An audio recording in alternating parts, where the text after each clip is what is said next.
जी अस्सलाम वालेकुम। So students chapter 2 that is solving a biological problem.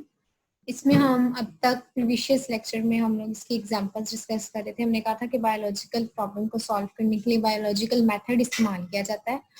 तो हम उसकी एग्जांपल्स डिस्कस कर रहे थे। जो हमारे पास एग्जांपल्स हैं वो है basically the study of malaria. इसको हमने 2 पार्ट्स में कन्वर्ट किया हुआ है। हमने इसकी लास्ट लेक्चर में एक एग्जाम्पल डिस्कस की थी, वो ये थी कि व्हाट इज अ मलेरिया, और उसके हमने कॉजेज देखे थे कि मलेरिया बेसिकली है क्या और उसके कॉजेज क्या हैं। उसमें हमने बात की थी कि मलेरिया का वर्ड हमने जो था ना उसका मीनिंग डिस्क्राइब किया था कि क्योंकि इसके वर्ड पे ये समझा जाता है कि माला का मतलब है बैड और एरिया का मतलब है एयर, क्योंकि स्टार्टिंग में ये चीज समझी जाती थी कि स्टेगनेंट वाटर की वजह से एयर जो है वो पॉइजनड हो जाती है, जिसकी वजह से पेशेंट्स को जो है या पर्सन को जो है वो मलेरिया कॉज हो जाता है। लेकिन ये बात बाद में जो थी वो गलत साबित हुई थी। और अब पहले प्रॉब्लम का सोल्यूशन ये निकला था कि मलेरिया को कॉज कौन कर रहा है, प्लाज्मोडियम कॉज कर रहा है। ठीक है जी, कि प्लाज्मोडियम की वजह से मलेरिया जो है वो स्प्रेड हो रहा है।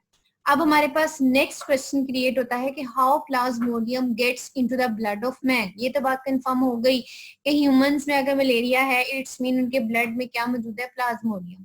अब अगला क्वेश्चन ये कि प्लाज्मोडियम वहां तक गया कैसे। ठीक है जी, अब इसके भी हम 1 बाय 1 स्टेप्स फॉलो करेंगे, ऑब्जर्वेशंस करेंगे, एक्सपेरिमेंट्स करेंगे, ताकि इस चीज का जो सोल्यूशन है वो निकल आए।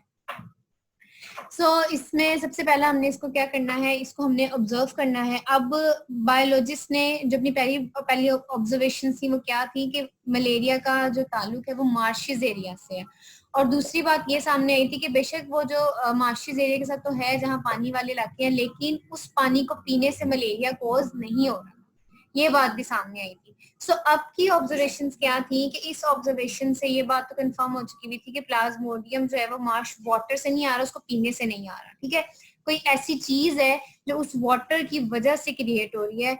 हमारे पास जो है ना 1883 में एक फिजिशियन था AFA किंग, इसने अपनी 20 ऑब्जर्वेशन दी थी। उसमें से कुछ इंपॉर्टेंट ऑब्जर्वेशन क्या है कि first of all, people who slept outdoors were more likely to get malaria than those who slept indoors। यानी कि वो लोग जो रात को बाहर सो रहे हैं और वो लोग जो रात को अंदर सो रहे हैं, जो लोग बाहर सो रहे हैं उनको मलेरिया ज्यादा हो रहा था, लेकिन जो अंदर सो रहे हैं उनको मलेरिया जो था इन्फेक्ट नहीं कर रहा था ज्यादा।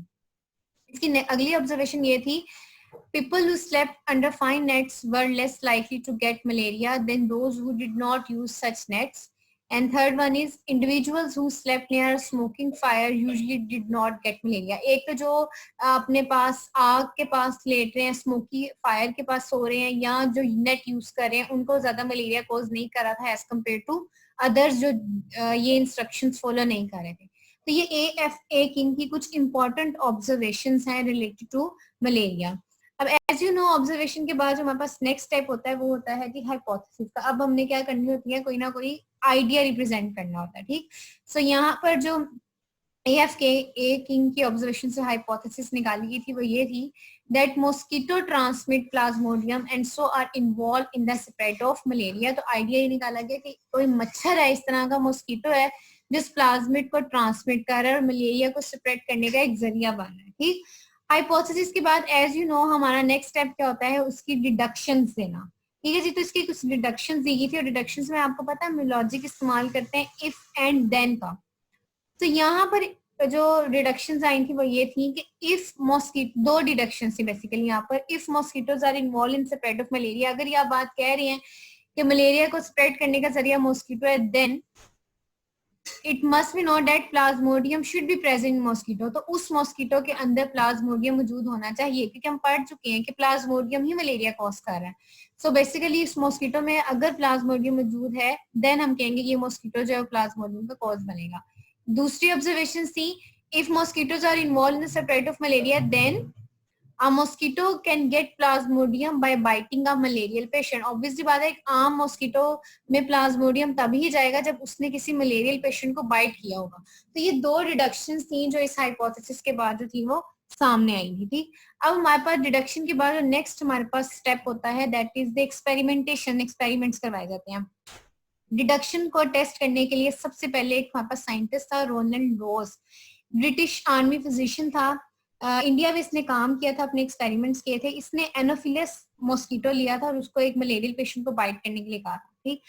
उसके बाद उसने उस मॉस्किटो को कुछ दिन के लिए रखा और देखा कि जो प्लाज्मोडियम है उनके अंदर किस तरह से क्रिएट हो रहा है। एक नेक्स्ट एक्सपेरिमेंट ये भी हुआ था कि अगर ये हाइपोथेसिस ट्रू हो जाती है, मतलब हम एक्सपेरिमेंट अगर ह्यूमन पे करवाते हैं, इसका मतलब कि ह्यूमन में मलेरिया कॉज हो जाएगा, तो साइंटिस्ट ने इस चीज को अवॉइड किया कि हम अपना एक्सपेरिमेंट डायरेक्ट ह्यूमंस पे नहीं करवाएंगे। तो रोज ने क्या किया कि स्पैरो को यूज किया इस एक्सपेरिमेंट के लिए, और उसने मॉस्किटो भी चेंज किया। उसने मॉस्किटो कौन सा लिया? फीमेल क्यूलिक्स मॉस्किटो लिया। उसने सबसे पहले उस स्पैरो को उस पे बाइट करवाया जो मलेरियल स्पैरो थी, ठीक। अब वो जब उस क्यूलिक्स ने, जिसमें अभी फिलहाल प्लाज्मोडियम नहीं है, सबसे पहले उसको बाइट करवाया एक मलेरियल कॉज स्पैरो को। देन उसके बाद कुछ मॉस्किटो उसमें से उनकी डेथ हो गई थी, कुछ मॉस्किटो उसने रखा, उसने स्टडी किया और उसने देखा कि बाइट करने के बाद उस मॉस्किटो में प्लाज्मोडियम मौजूद है। देन उस प्लाज्मोडियम वाले मॉस्किटो को हेल्दी स्पैरो को बाइट करवाया और उसने ये नोट किया कि अब वो जो प्लाज्मोडियम है वो उन हेल्दी स्पैरोज में भी कन्वर्ट हो चुका है। तो ना नेक्स्ट इस ऑब्जर्वेशन के बाद ये बात कंफर्म हो गई थी।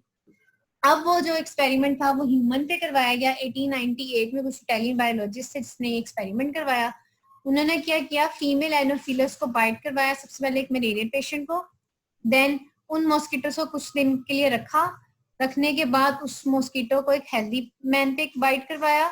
तो वो जब हेल्दी मैन था वो भी अब किससे इल हो चुका हुआ था? मलेरिया से, ठीक। तो ये पहले काम किस पे करवाया गया था? एक मॉस्किटो पे, और उसके बाद किससे करवाया गया था? ह्यूमंस पे करवाया गया था। एज यू नो यहाँ पर आपको दोनों जो है ना वो चीजें नजर आ रही हैं। सबसे पहले जो हमारा काम हुआ था वो किसकी मदद से करवाया गया था? क्यूलिक्स पे। सबसे पहले ये एक स्पैरो है जो किससे इल हुई हुई है? मलेरिया से, ठीक है। मलेरियल स्पैरो को बाइट करवाया क्यूलिक्स ने। देन उस क्यूलिक्स को पहले कुछ दिन रखा गया और देखा गया कि इसके स्टमक में प्लाज्मोडियम कॉस डिवाइड हो रहा है या नहीं हो रहा। देन उस क्यूलिक्स ने आगे हेल्दी स्पैरो को बाइट करवाया। अब वो जो हेल्दी स्पैरो थी वो किस में कन्वर्ट हो चुकी थी? मलेरियल पेशेंट में। सिमिलरली ये एक्सपेरिमेंट पे किस पे करवाया गया? ह्यूमन पे। लेकिन यहाँ पर जो इस टाइम जो हमने मॉस्किटो इस्तेमाल किया वो कौन सा था? Anopheles, female Anopheles. सबसे पहले उसने मलेरियल पेशेंट को बाइट किया, फिर उसने हेल्दी पेशेंट पर्सन को बाइट किया, और फाइनली वो हेल्दी पर्सन किस में कन्वर्ट हो गया? Into the malarial patient. तो ये एक उनकी ना शॉर्ट समरी थी, एक्सपेरिमेंट थे जो उन्होंने परफॉर्म करवाया था। एक्सपेरिमेंट के बाद ये रिजल्ट आए थे। अच्छा, ये एक उसका लाइफ साइकिल है जो आपको शो करवा रहा है। इसी से दोबारा से इसको रिपीट कर लेते हैं। सबसे पहले आपको ये जो मॉस्किटो नजर आ रहा है, ये क्या करता है? ये इस वक्त इसके स्टमक में या इसके स्लाइवा में प्लाज्मोडियम मौजूद है। इसने हेल्दी पेशेंट को यहाँ पर क्या करवाया? इसकी स्किन की एपिडर्मिस दिखाई हुई है। उसने हेल्दी पर्सन को जो है ना वो बाइट करवाया। जब ये इसको बाइट करवाता है तो अपने स्लाइवा के साथ, एज यू नो जब भी कोई मच्छर या मॉस्किटो काट रहा है तो आपकी स्किन में रेडिश और इचिंग वगैरह क्रिएट हो जाती है। वो इस वजह से होती है, वो उसके स्लाइवा की वजह से होती है। तो जब यहाँ पर उसका स्लाइवा अंदर जाता है तो उसमें 7 प्लाज्मोडियम के मीरोजोइड्स भी जाते हैं। ये आपको उसके इन्फेक्टेड सेल्स जो है वो नजर आ रहे हैं, ठीक है। ये उसके लीवर में जाकर लीवर के सेल्स को यूज करके अपनी क्या करवा रहे हैं? डिवीजन करवा रहे हैं, ब्लड प्रोडक्शन करवा रहे हैं। एज यू नो इस सेल यहाँ पे ब्रेस्ट की, और ये जितने आपको ग्रीन कलर के नजर आ रहे हैं सारे के सारे क्या मीरोजोइड्स हैं जो क्या करवाएंगे? मलेरिया कॉज करवाएंगे, प्लाज्मोडियम स्प्रेड करवाएंगे। ये जितने मीरोजोइड्स रिलीज करवा रहा है वो फर्दर आगे जाके सेल्स को इन्फेक्ट कर और अपनी रिप्रोडक्शन को जो है वो कैरी आउट हो गया। अब ये वाला जो पर्सन है ये इस टाइम क्या बन चुका हुआ है? मलेरियल पेशेंट बन गया हुआ है। इसके सेल्स में इस वक्त क्या मौजूद है? प्लाज्मोडियम। अब ये इस वक्त एक हेल्दी स्पैरो है यहाँ पर। जब ये इस पेशेंट को बाइट करेगा जिसमें ऑलरेडी क्या मौजूद है? प्लाज्मोडियम मौजूद है, तो ये प्लाज्मोडियम ऑटोमेटिकली इस हेल्दी मॉस्किटो में ट्रांसफर हो जाएगा। अब ये वाला मॉस्किटो भी क्या बन जाएगा? प्लाज्मोडियम कॉज करने का एक तरीका हो जाएगा। तो इस तरह से वो मलेरिया जो है वो क्या हो जाएगा? स्प्रेड हो जाएगा। अब एक्सपेरिमेंट करने के बाद हमारे पास क्या आ जाते हैं? डिफरेंट रिजल्ट्स आ जाते हैं। रिजल्ट हमारे पास सामने यही आया कि mosquito transmit plasmodium and spread the malaria, ठीक। सो ये हमारे पास एक बायोलॉजिकल मेथड की एग्जांपल थी जिसमें हमने 2 प्रॉब्लम्स को डिस्कस किया था, दोनों ही मलेरिया से रिलेट थी। पहली थी कि वो है क्या और उसकी वजह क्या है, कॉजेस क्या है, और सेकंड जो आज हमने डिस्कस की है कि वो ब्लड के अंदर ट्रांसफर कैसे होती है।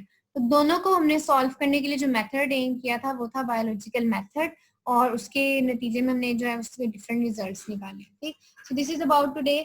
नेक्स्ट टॉपिक है आपके पास थ्योरी, लॉ एंड प्रिंसिपल्स, और इंशाल्लाह हम जो है वो अपने नेक्स्ट लेक्चर में जो है डिस्कस करेंगे। ये जो मलेरिया वाला टॉपिक है ये आपको एज अ शॉर्ट क्वेश्चन के तौर पर जो है वो आ सकते हैं, एमसीक्यूज के तौर पे आ सकते हैं कि वो कौन सा मॉस्किटो है जो मलेरिया को स्प्रेड करवाता है, तो एनोफिलस है। ठीक, तो ये इस तरह के शॉर्ट क्वेश्चन निकलते हैं। Thank you.